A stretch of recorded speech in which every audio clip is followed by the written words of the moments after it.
People think motorsport has gone soft, too controlled, too predictable, too polished. That's why today we're diving into the wildest boat races on Earth, where nothing is predictable and nothing is safe. These aren't your polite yacht club regattas. These are races where boats launch 10 feet in the air. V8 jet boats memorize maze-like tracks at 100 km per hour, and river dinghies thread through flooded forests like aquatic rally cars. But here's where it gets even crazier. Each race pushes the limits of physics in a completely different way. Stick around, because you're about to discover how far humans will go to make water dangerous. If you've ever wondered what would happen if rally racing, whitewater chaos, and pure Aussie madness had a baby, the Riverland Dinghy Derby is exactly that child. Picture tiny 30-horsepower aluminium tinnies ripping through narrow creeks at speeds your brain insists are not physically possible for something shaped like a lunchbox. Trees flash by so close the bark practically exfoliates your face. Each boat carries two heroes, the driver and the co-driver, who basically moonlights as a human counterweight. These maniacs swing their entire bodies out of the boat at full speed, leaning, hanging, and sometimes praying their way through corners. It isn't a racing technique, it's a full-body plea to gravity to just chill for a moment. Crashes guaranteed. Boats slide across mud banks, nosedive into logs, and occasionally decide that land looks safer and launch themselves onto it. Yet that's the charm. It's raw, chaotic, and feels like watching bush mechanics reenact Fast and Furious on a river system that absolutely did not sign up for this. If F1 and a chainsaw had a child and then raised it inside a maze, you'd get jet sprint racing. These boats aren't really boats, they're tiny metal bullets with V8 engines strapped into them, designed to blast through a man-made channel no wider than your driveway. Blink too long and you've missed half the lap. Blink twice and the boat's already in the mud. The magic and the terror comes from the fact that the course is a labyrinth. Drivers can't just react, they must memorize the path like they're speedrunning a video game. That's why each boat has a navigator, whose job is to scream directions fast enough to beat a supercharged jet boat doing 0 to 100 in about 2 seconds. One wrong turn, straight into a mud wall. Flip the boat. Don't worry, the rescue crew is already sprinting, they know what's coming. But when a team nails a lap, slicing corners like a scalpel and throwing up rooster tails taller than a house, it's hypnotic. Jet sprint racing looks like chaos, but runs on pure precision and a little bit of fearless insanity. If this is wild already, wait till you see what's coming. Hit like and subscribe so you don't miss the races that get even crazier. Now let's dive back in. This race looks peaceful on a map. Just one lap around the island of Bermuda, a cute little 50-ish mile loop. But that map lies. This event is the ocean equivalent of going from a spa to a bar fight in 10 minutes. One moment racers glide through calm turquoise bays, the next they're getting slapped in the face by the open Atlantic like they insulted Poseidon personally. What makes it wild is the boats. Many are small, high-powered local builds, lightweight hulls paired with monster outboards, driven by racers who've grown up reading the reefs like a second language. These guys thread through chop, currents, and submerged rock formations with the confidence of people who genuinely believe the island will take care of them. Spoiler, sometimes it does not. Crashes, flips, and mechanical failures are just part of the storyline, but so is tradition. Entire families line the shores, cheering for hometown teams flying past at insane speeds. It's gritty, proud, and unpredictable, a race where skill matters, guts matter, and the ocean decides the rest. A poker run isn't technically a race, but try telling that to a pack of 100-mile-per-hour cigarette and fountain boats lined up on the Mississippi River like they're auditioning for a Fast and Furious sequel. The rules say it's about collecting cards. The engines say it's about who can make the river beg for mercy first.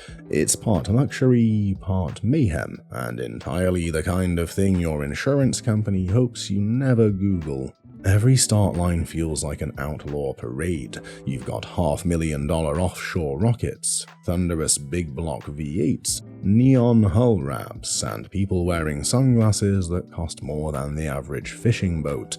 When they take off, the roar echoes off the riverbanks like a rolling thunderstorm with attitude. Locals don't need weather forecasts. They can hear when Poker Run weekend has arrived.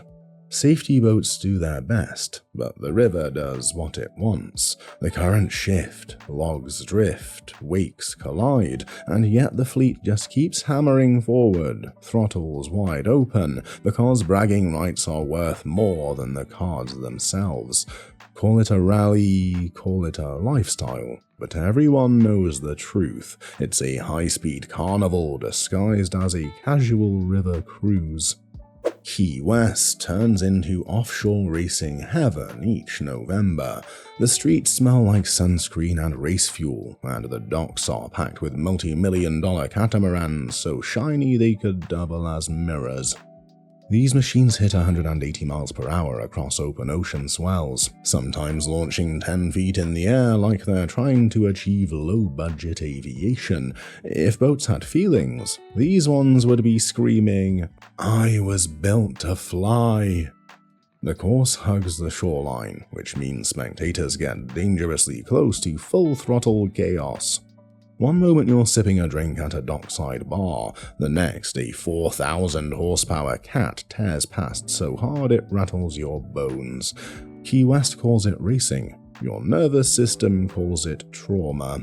What makes this week so iconic is the mix of precision and unpredictability. Crews tune their boats like heart surgeons, but once they're out there, the ocean becomes the referee, and the referee is having a bad day. Swells rise, winds shift, hulls dance, and every lap looks like a battle between humans, water, and physics. It's glamorous, intense, and absolutely unhinged. No wonder it's considered the Monaco Grand Prix of the sea. Class 1 is what happens when someone says, "Let's build a boat," and then give it the engines of a small jet. These offshore catamarans run twin 1,100 horsepower monsters, pushing speeds over 150 miles per hour.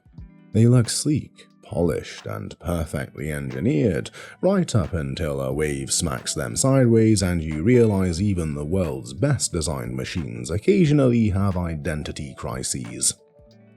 Every race feels like an international showdown. Dubai, Norway, Florida, Italy.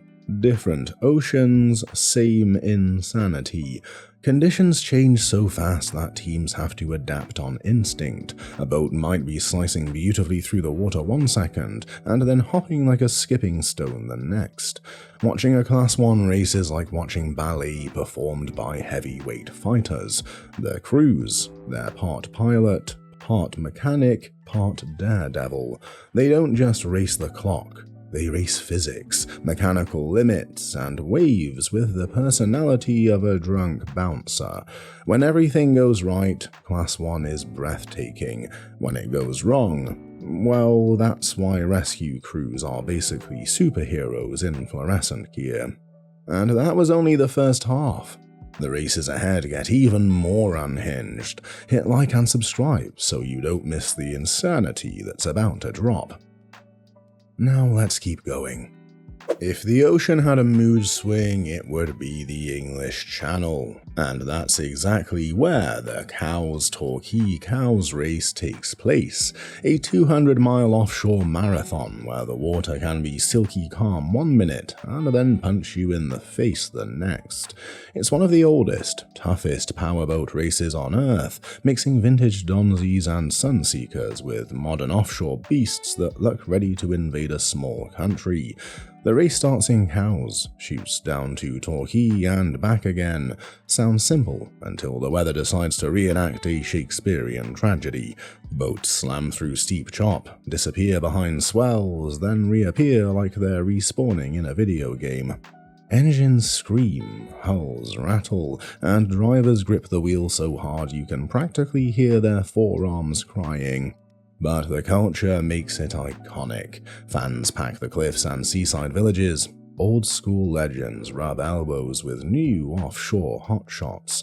It's part heritage, part horsepower, and part stubborn British determination to prove that the sea will not win today, even though the sea is definitely trying its best. Hydroplane racing is the only motorsport where the vehicles spend most of their time not fully touching the surface they're racing on. H1 Unlimited boats ride on just 3 tiny contact points, meaning at 200 miles per hour they're basically skimming or flying, depending on how generous you're feeling. They're powered by giant helicopter turbine engines, so, just in case you wondered how serious these folks are. The sound alone can make your soul vibrate. When a hydroplane blasts down the strait, it's like a jet taking off sideways. Fans on the shore feel the thunder before they even see the rooster tail. And those rooster tails, they're huge, towering water plumes that double as visibility blockers for anyone unlucky enough to be behind. The danger is very real. One wrong angle out of the boat can backflip into the air like a stunt gone wrong. But when everything clicks, when the setup is perfect and the driver finds that razor-thin balance, it's pure poetry.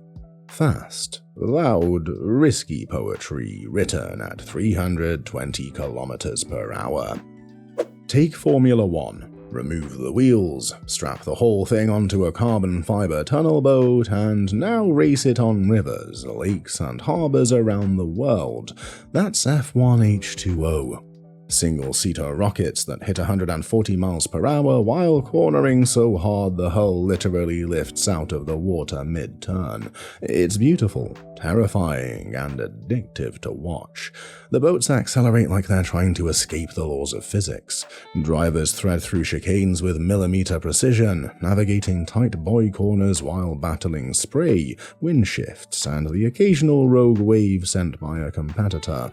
One bad bounce and the whole boat can flip end over end like a skipping stone, but the atmosphere is half the charm. One weekend the race is in a desert oasis in the UAE, the next in a historic Italian harbor, then suddenly you're watching these aquatic fighter jets rip across a Chinese lake. It's global, glamorous, and absolutely unforgiving, the kind of racing where reflexes matter as much as bravery. If you think racing boats for 24 hours straight sounds exhausting, that's because it absolutely is. The Rouen 24 is the Le Mans of the water, except the track is a river, the currents are unpredictable, and the competitors have to dodge everything from floating debris to fog banks that appear out of thin air. It's the kind of race where the river decides who's worthy.